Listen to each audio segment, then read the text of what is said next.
NRC ने जो काम किया इसका नतीजा हमारे सामने ये आया है कि जिन लोगों को विदेशी घोषित किया गया है इसमें से 2/3 जो हैं वो हिंदूज हैं और 1/3 मुस्लिम्स हैं। ज्यादातर ये ट्रांजिट कैंप में मुसलमानों को भेजा जा रहा है और उन पर जुल्म किया जा रहा है। न्यायिक प्रक्रिया जैसी होनी चाहिए वैसी न्यायिक प्रक्रिया नहीं हो रही है। फॉरेनर ट्रिब्यूनल जो है वो बायस्ड डिसीजन ले रहे हैं। इलीगल और डाउटफुल वोटर्स के नाम पर वायोलेशन ऑफ फंडामेंटल राइट्स वहां पर हो रहा है। आसाम के अभी जो मुख्यमंत्री हैं उनके आने के बाद उन्होंने एक पूरा यानी प्लानिंग के साथ ये काम कर रहे हैं। ये डर ये खौफ जो पैदा किया जा रहा है विदेशी होने का, इसने वहां बहुत ज्यादा ये चिंता का विषय है।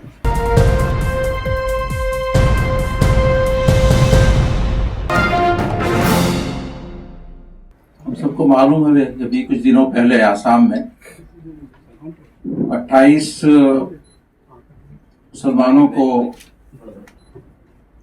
जो असम के बारपेटा के थे और बंगाली स्पीकिंग मुस्लिम्स थे उनको विदेशी ट्रिब्यूनल ने विदेशी घोषित किया और उनको ट्रांजिट कैंप्स में भेज दिया गया है। ये बात अब अच्छी तरह से जानते हैं कि ये समस्या ये प्रॉब्लम आसाम में लंबे वक्त से चल रहा है और इसके लिए वहां पर ये ट्रिब्यूनल कायम की गई हैं और वो ट्रिब्यूनल फॉरेनर ट्रिब्यूनल वहां पर काम करती हैं। और एनआरसी ने जो काम किया इसका नतीजा हमारे सामने ये आया है कि जिन लोगों को विदेशी घोषित किया गया है इसमें से 2/3 जो हैं वो हिंदूज हैं और 1/3 मुस्लिम्स हैं। इसके बावजूद भी देखा यह गया है कि ज्यादातर ये ट्रांजिट कैंप में मुसलमानों को भेजा जा रहा है और उन पर जुल्म किया जा रहा है। असल में न्यायिक प्रक्रिया जैसी होनी चाहिए वैसी न्यायिक प्रक्रिया नहीं हो रही है। फॉरेनर ट्रिब्यूनल जो है वो बायस्ड डिसीजन ले रहे हैं और जिस तरह से उनको काम करना चाहिए वो काम नहीं करते हैं। इलीगल और डाउटफुल वोटर्स के नाम पर वायोलेशन ऑफ फंडामेंटल राइट्स वहां पर हो रहा है। तो ये बहुत चिंता का विषय है। हम देखते हैं कि आसाम में इस तरह की समस्याएं बहुत पैदा हो रही हैं और अब जबकि आसाम के अभी जो मुख्यमंत्री हैं उनके आने के बाद उन्होंने एक पूरा यानी प्लानिंग के साथ ये काम कर रहे हैं और वहां पर एक ऐसा माहौल पैदा कर रहे हैं कि वहां पर आम मुसलमानों के लिए भी बहुत मुश्किलात पैदा हो रही हैं। और इसमें खास तौर से ये एक थ्रेट ये डर ये खौफ जो पैदा किया जा रहा है विदेशी होने का, इसने वहां बहुत ज्यादा ये चिंता का विषय है।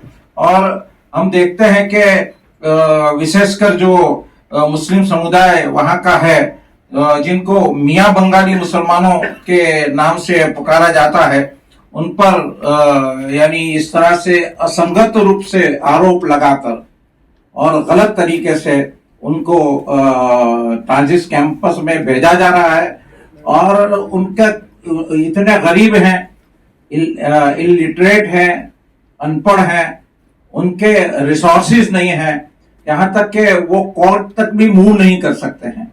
ऐसे हालात में उनके साथ गवर्नमेंट को जो करना चाहिए, सरकार को जो करना चाहिए कि उनको यानी पारदर्शिता के साथ और निष्पक्षता के साथ उनके साथ एक वलन होना चाहिए, उनको यानी न्याय मिलना चाहिए।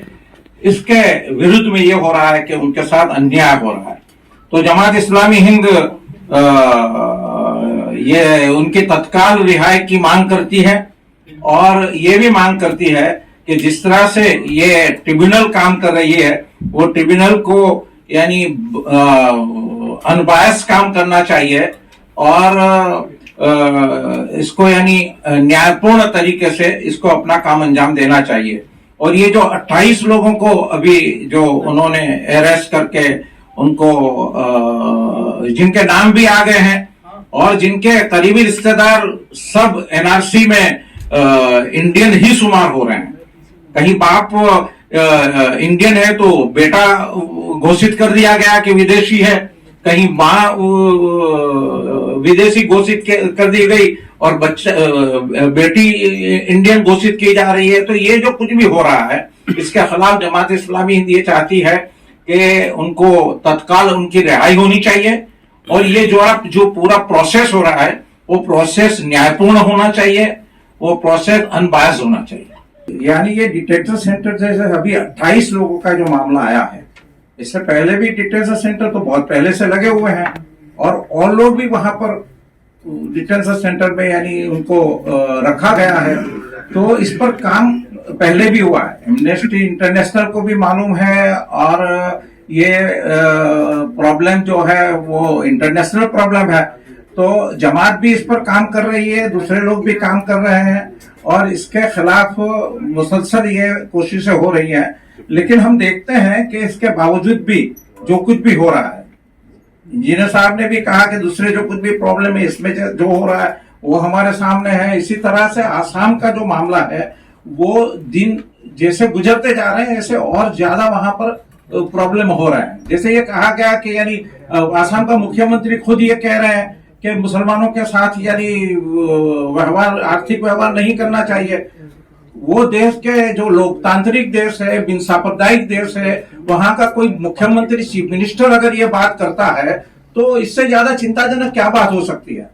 वो आगे बढ़कर उन लोगों को करना चाहिए कि जो कुछ भी यानी हमारी बिन सांप्रदायिकता देश की है या लोकतांत्रिक देश का है, इसको पहले खत्म करे, इसके बाद उनको जो करना है वो करे। लेकिन वहां बैठकर ये कर रहे हैं और इसके बावजूद भी हम देखते हैं कि न कोर्टे संज्ञान ले रही है, न गवर्नमेंट यानी ऊपर की गवर्नमेंट कुछ कर रही है।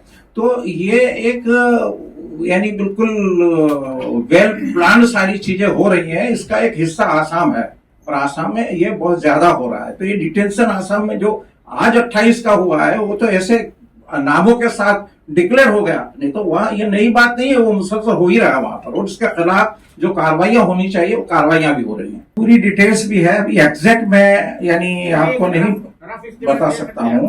तो रफली डिटेंशन सेंटर जो है इसमें 450 से ज्यादा लोग डिटेन किए गए हैं, रखे गए हैं। इसमें मुसलमानों के अलावा भी हैं, ऐसा नहीं है कि फकत मुसलमान है। लेकिन जिस तरह से ये हो रहा है और ये 28 लोगों का जो है वो यानी बहुत डिक्लेयर हो गया, नामों के साथ आ गया और वो सारी चीजें आई थी, तो एकदम यानी ये होता रहा है। फिर ये अचानक जब सामने आया तो ये एक इश्यू हो गया। तो ये डिटेंशन सेंटर पर वहां है ही और इस पर यानी ये लोगों को डिटेन कर रहे हैं। लेकिन अभी जिस तरह की यानी मूड में वहां की गवर्नमेंट भी है या तो वहां की ट्रिब्यूनल जो है, वो जो ट्रिब्यूनल जो काम कर रही है वो इस पर बहुत सारी आशंकाएं पैदा हो रही है।